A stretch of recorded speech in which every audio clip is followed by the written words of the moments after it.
Microbiologist Dr. Kary Mullis was awarded the Nobel Prize in 1993 for his development of one of the most widely used current techniques in molecular biology today, the PCR, or polymerase chain reaction. This revolutionary technique allows scientists to take a sample containing a very minute amount of DNA and replicate that DNA sequence until there are many copies. One of the first applications of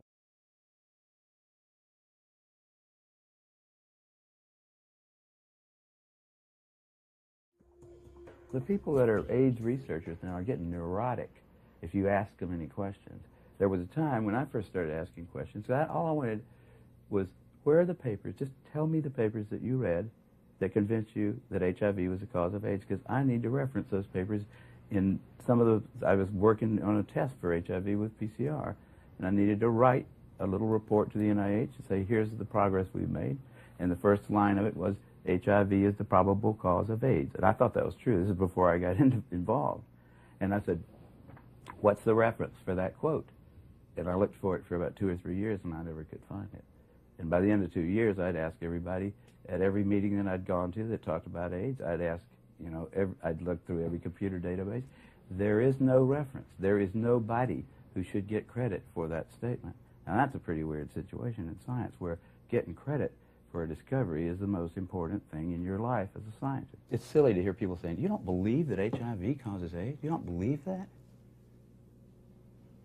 I mean, it's just a word, but it's a very, very important distinction. I think that that's why, it's become a very emotional kind of thing, because people actually, they get personally committed to what really is a body of evidence that can be analyzed, by lots of people. And at this point, there's so much of it out there, nobody can really analyze all of it, but nobody can write a review of it that says HIV causes AIDS because of this. If a postdoc were to write a review of their literature that showed without much doubt that HIV was the cause of AIDS, that guy would be famous. Now, there's 100,000 guys out there who have the opportunity.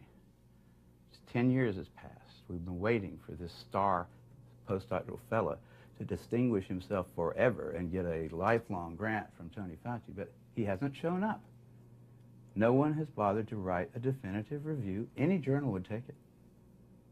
That right there proves that HIV does not cause AIDS. Just because Bob Gallo gets up, takes his sunglasses off and says, gentlemen, we discovered the cause of AIDS. That's all we have. New York Times article, CDC report, that's all we have.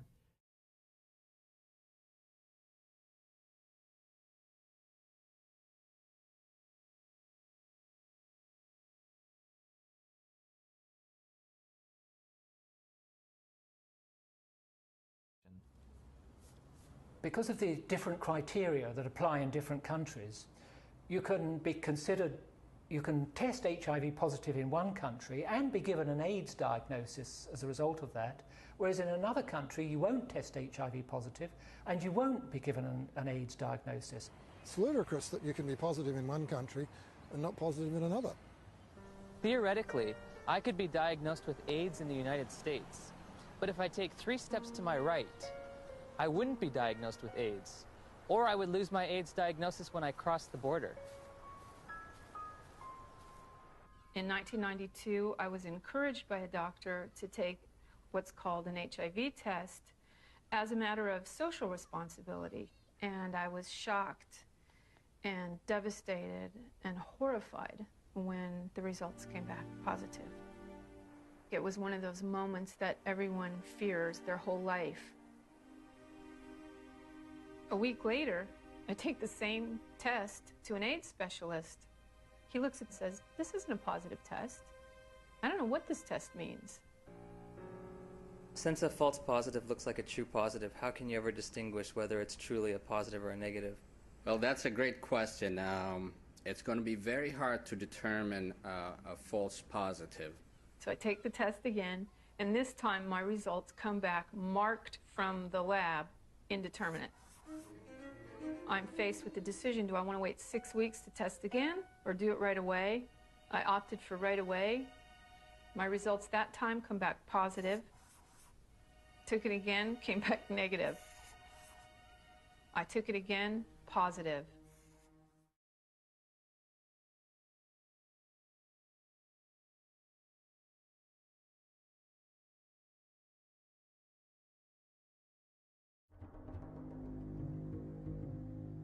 If we were talking about reality, the reality is that AIDS is over.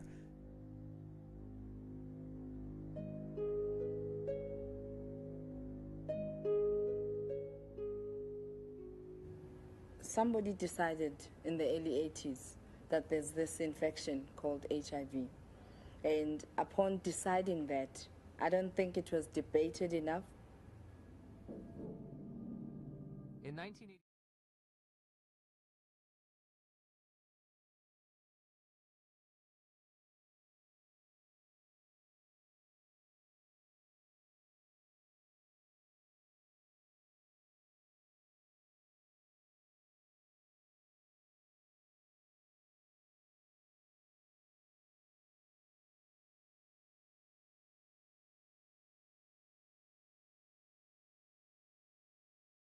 if you test positive, you are considered confirmed infected with HIV. But at the bottom of the page, in fine print, it states a person should have additional testing. It does not allow you to tell a single person on this planet that they are HIV positive. And it's a scandal that this test continues to be used. So again, I'm asking, where's the test? Where's the test that can confirm a diagnosis of HIV infection? And I can't find one. I have the package. Do the answers to these questions help aid in the diagnosis? Oh, of course they did. Really? They do. Now, if I tell you that the test you took was lousy and didn't mean a thing, does that make any difference for everybody to hear? It'd make a difference for me. Yeah, I know. How can we say that HIV is the cause of AIDS when we don't know, based on current tests, whether or not anybody diagnosed positive actually has HIV? In April of 2008, Congress approved a $50 billion expenditure for AIDS treatment and prevention. The vast majority of the world's population is not at any measurable risk of HIV infection. No measurable risk. Growing up in the age of AIDS, I was taught there were 3 certainties in life: death, taxes, and contracting HIV from unprotected sex. If you don't use a condom, there's a lot of chances that you can actually get the killer disease that is AIDS. I did a study of the heterosexual transmission of HIV in California, and we recruited individuals who were infected with HIV. Then we recruited their sexual partners, and we looked at whether transmission, in fact, had occurred. Padian runs a study. It's a 10-year study with the world's most virulent, terrifying sexually... I mean, this thing jumps, off of penises into vaginas miles away. How many of them do you think, after 10 years, with the world's most terrifying, virulent, sexually transmitted disease, came up positive? Nobody. Nobody. Nobody who was negative came up positive. The National Institutes of Health and even the media, especially in this country. I charge the media with part of the responsibility, and a very significant one, in a current Holocaust that can end up being worse than the one that occurred during World War II.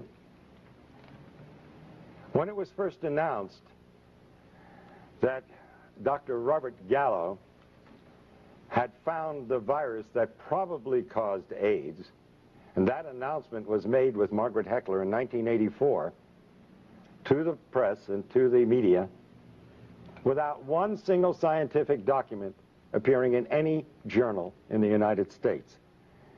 And as we know now, without any proof whatsoever that the virus caused any disease. The media picked up on it for the sake of a story, and soon the virus that probably caused AIDS was now the virus that caused AIDS.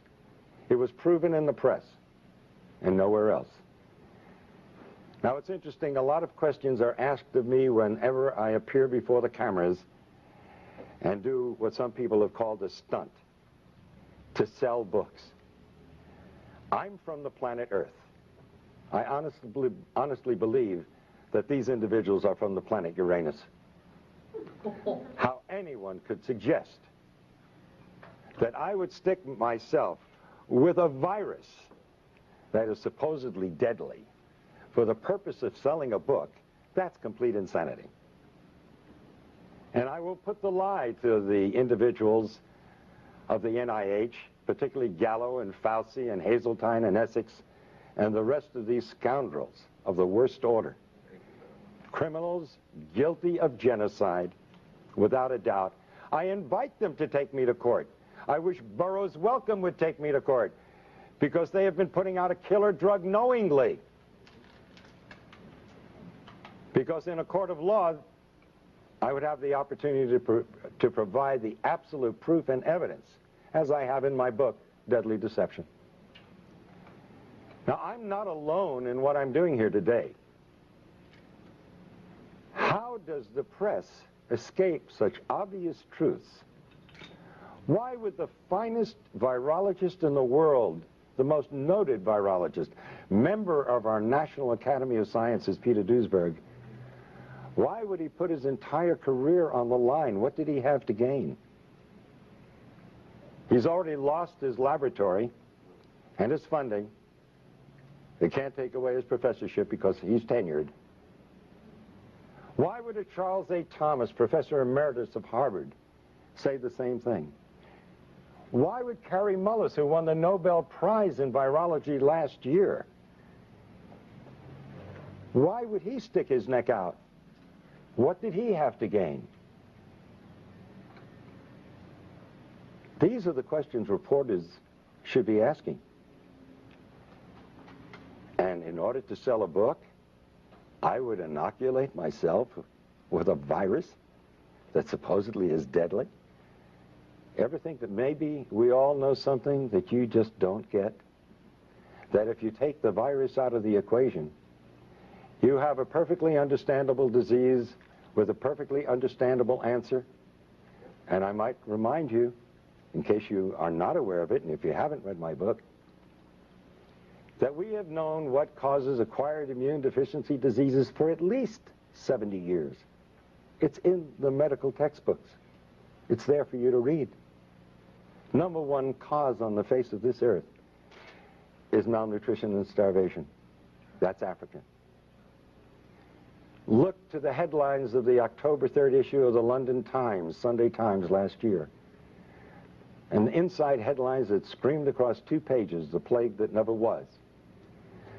Speak to Philip and Evelyn Kreinen, who head Partage with an organization of 250 people, their own hospital, their own doctors, their own laboratories, who have lived in the heart of the epidemic, supposedly, or the supposed epidemic, for 5 years. There is no epidemic. It doesn't exist. They are there. They're not some character who goes through from the World Health Organization and says, oh, I've seen the people dying. Of course you have. We all saw them on television in Somalia. What do you think you were looking at? That was AIDS, due to starvation, due to malnutrition. It's no big secret what's causing AIDS. We've known it for 70 years. Number 2 is drugs. And don't just think of street drugs. Because the number one cause of AIDS today is actually 2 medical drugs. AZT, a drug that was discovered in the 60s as a chemotherapeutic drug for cancer and was shelved because it was too toxic to treat cancer. A drug worse than cancer is being used to treat people who are immunosuppressed. Now let's go back to the other causes of AIDS. So it's not only street drugs but medical drugs, but now 3 is radiation. What do they worry about at Chernobyl and Nagasaki and Hiroshima? But number 4 is chemotherapy. Number 4. The number 4 cause of death of acquired immune deficiency diseases. Chemotherapy.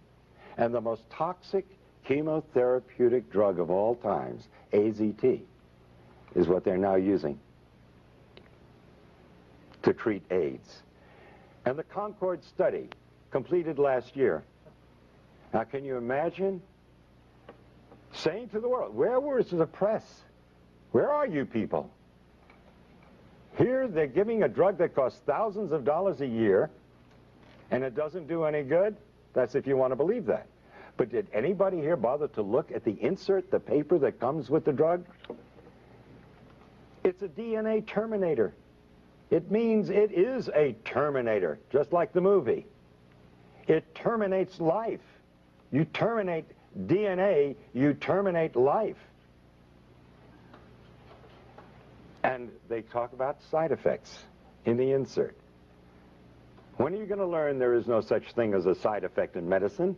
It's an unwanted direct effect. And you know what one of the unwanted direct effects of AZT is? Lymphoma, cancer, one of the diseases of AIDS, as they call it. Oh, another so-called side effect, which is really an unwanted direct effect, pancytopenia. You need a definition? Pancytopenia. Pan, all, cyto, cells, penia, loss of all your cells. That's AIDS. That is the definition of AIDS. So AZT, by definition, by their own drug insert, causes AIDS, and nobody survives AZT. That will eventually lead to your death. And they've cut the dosage way down because it was killing them too fast. It's like giving somebody a large dose of strychnine and they die within 5 minutes. And so the next person, you give them a few drops of it and they last 4 or 5 days, and you say, strychnine's a wonderful drug. This person lasts 5 times longer. This is the kind of thing that they present to the world. Now, I have offered for over a year now, and I continue to offer it, $100,000 to anyone who will give me one scientific document that proves that HIV causes any serious disease. It doesn't. It is a scandal and a scam beyond belief. The virologists who are responsible for this, what do they have to gain? Now, I don't know what Duesberg had to gain, or Charles A. Thomas, or Kary Mullis. He already got his Nobel Prize. Why does he come out and say? And he's the one that found the test, the PCR reaction. And he said that there is no body of evidence that supports that the virus causes any disease whatsoever. But what about the individuals who have perpetrated this lie? They are all multi-millionaires. What do we have to say about the National Institutes of Health when a private laboratory, independent laboratory, found AZT to be 1,000 times more toxic than the laboratory of the NIH? We can understand a 5% error in a laboratory, even a 10% error. But a 10,000% error, or 100,000% error, that's fraud. And as I understand it, the word has gone out, and there's even documents and letters to prove it, that the CDC, the same organization that let blacks go untreated with syphilis, well documented, just to see what would happen with the disease. This same organization who had to admit that they can't give in on the AIDS thing now because nobody would ever be able to trust the government. I think the last election tells us what the people think about government. But science is acting no differently than politicians do. And now we have disease by politics. Isn't it strange that the same day or the day after Robert Gallo filed for a test for HIV after it was announced? This sounds like premeditation. You mean he just happened to have this test available?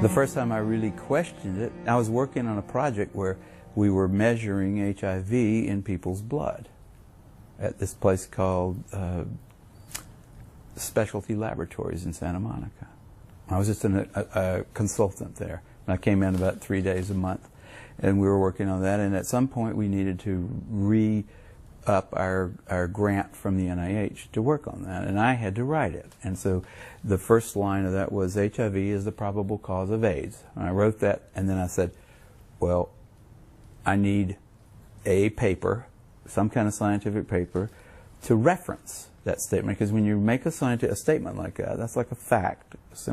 You need to say, here's how come I know that, right? You put a little 1 if it's the first statement you've made, and then you put down at the bottom of the paper, you have a 1, and you say, here's a paper by somebody that describes why that statement is true, right? And so I said, well, what's that? I don't know. Let me think about, what is that paper? Who do I go to for that? And I looked around. I asked a couple of virologists at that company, and they said, no, you don't have to reference. I said, I have to reference that because I don't know where that came from. How do I know that? And it turned out that nobody knew it. There wasn't a scientific reference, like a paper that somebody had submitted with like experimental data in it and like logical discussion and said, here's how come we know that HIV is the probable cause of AIDS. There was nothing out there like that. Nothing. Can you tell about your experience when you met Luc Montagnier for the first time and you questioned him about his... Well, get a reference for HIV since he is the one who... By the time I met Luc Montagnier, I had met a lot of AIDS researchers at meetings, and I had always gone up to them. If they talked like they knew about HIV and AIDS, I always went up to them afterwards and I said, where can I find a scientific reference that I can use for my... Remember I said I had a sentence there. It said HIV is the probable cause of AIDS, and I needed to have that backed up by something before I could write it and submit it. And I went around, I asked a whole lot of people. I said, well, I can't find it. At first I looked for it, just in like computer searching kind of stuff like that. But then I said, there's got to be somebody that knows this. So you go to experts and ask them. And so I asked all these people one after the other, and none of them had it. None of them. And I was getting really freaked about that. That's when I first started saying, they don't know. Nobody really knows. This whole thing is a big sham. It's ridiculous.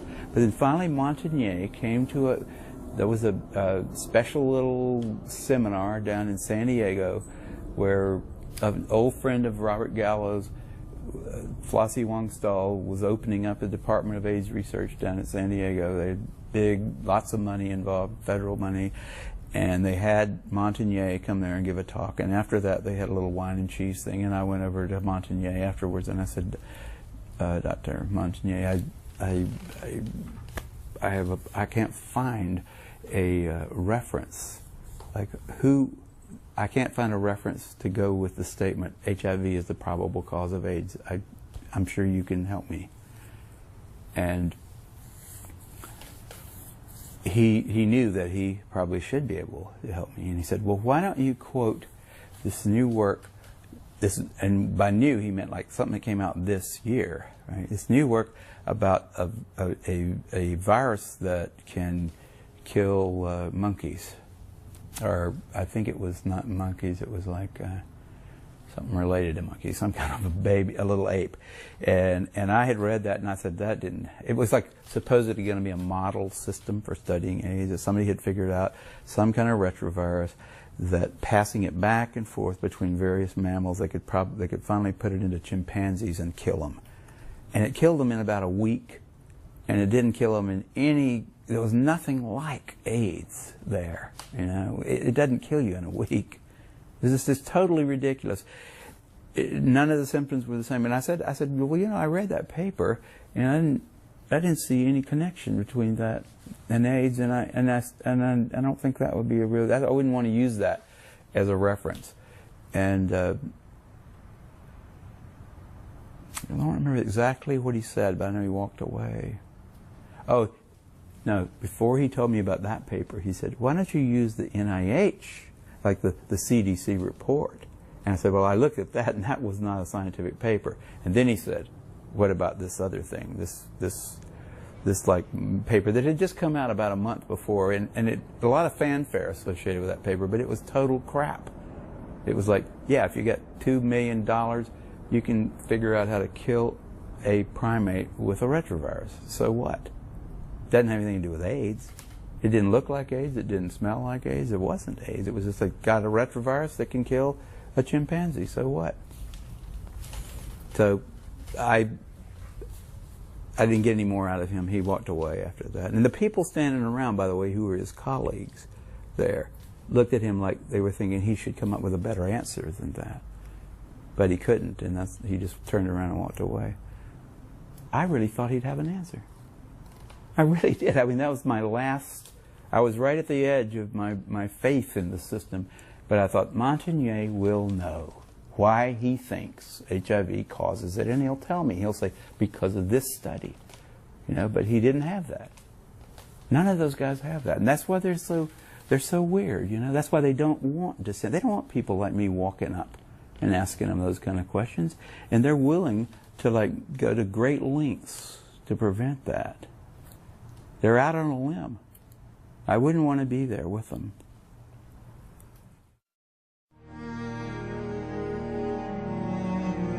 I was given the mission to develop an HIV diagnostic test, and it was sort of an unspoken tradition at Amgen that whenever we would launch into a product development effort, that we'd invite persons from both sides of an issue.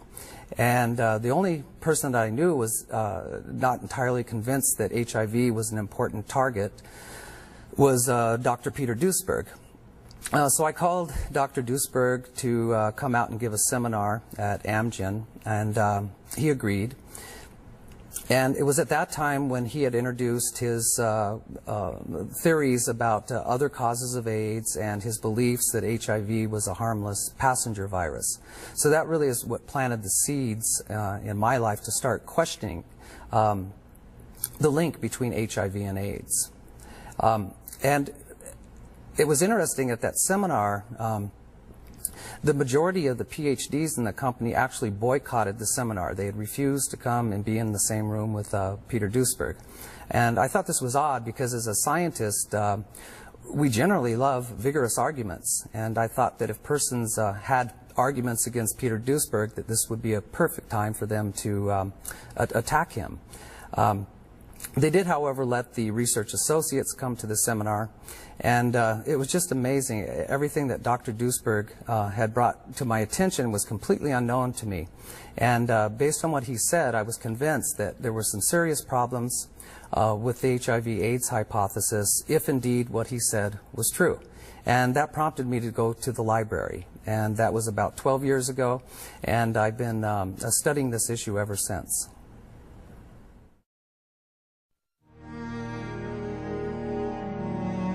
I remember when I made the shift myself, because for the first few years of AIDS, I was reporting on this story from the conventional perspective. And then I learned, from one reason or another, I had a chance to go into it more deeply. I spent a week in the lab of a virologist in Germany who showed me the procedures that were involved in isolating and purifying viruses, showed me why he also didn't believe that this had ever been done with HIV.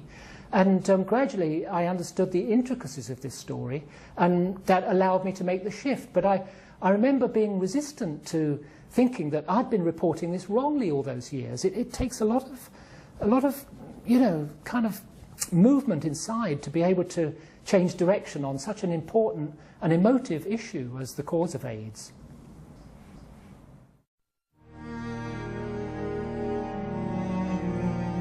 From the very beginning of my medical engagement, I focused on family planning, sexual education, contraception, abortion, because I think this is the very basis of a happy life, to be able to control fertility. And in the 87, 88, we were confronted with reports that this new virus and this new disease was breaking out of the formerly so-called risk groups of gay people and hemophiliacs, and was now spreading among the heterosexual population. And I found that highly unlikely and in contradiction to everything I had learned in medicine, because the mode of transmission is predetermined and doesn't change easily. And especially to say, well, now HIV broke out of the risk group because the people inside the risk groups are almost all infected, suggests that the virus has some knowledge about how many people are infected, and realizes and thinks and says, well, now I'm going to change my mode of transmission. This is like us being stuck in a car jam, in a traffic jam, and deciding suddenly, well, now we can just fly because we can't move forward with our car. It doesn't make sense. And that's when I started to ask critical questions. And I didn't get satisfying answers, so I asked even more critical questions. And in the end, I ended up to write a book, Do We Love Dangerously?, to evaluate and bring together and analyze facts about and data available on this question.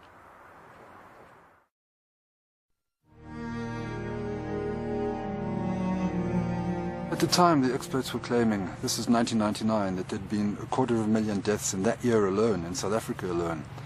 And so it struck me that if one could verify that that was true, it was obscene even to continue the debate, and that if I could prove that, which I thought was just a matter of a phone call or two, it would end the debate, and the denialists and President Mbeki would have to sort of retreat into the corner and wear dunce caps. So I went out and started looking for corpses, and that's many years ago, and I'm still looking today. Did you find the corpses? I didn't, and I believe that the claims then emanating from the AIDS establishment were entirely preposterous. But how can you say that when millions of children, millions of men and women, and orphans have been said to die from AIDS? Well, let's just step back and look at the broad picture. When I was still naive about AIDS, I used to open the newspaper and I'd read that some astronomical and dumbfounding number of Africans was infected with HIV, 24 million, 30 million, whatever. So what you discover is this doesn't imply that that many people have actually been tested. What has happened is that it's assumed that that many Africans is theoretically connected via tortuous mathematical models to a woman who tested positive in a government survey. What do you mean theoretical?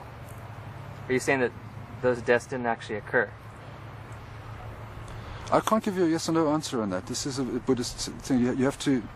This subject requires the wisdom of a Buddhist. You have to be able to hold two possibilities in your brain at the same time. It's very difficult for most people to do. I can tell you this, however.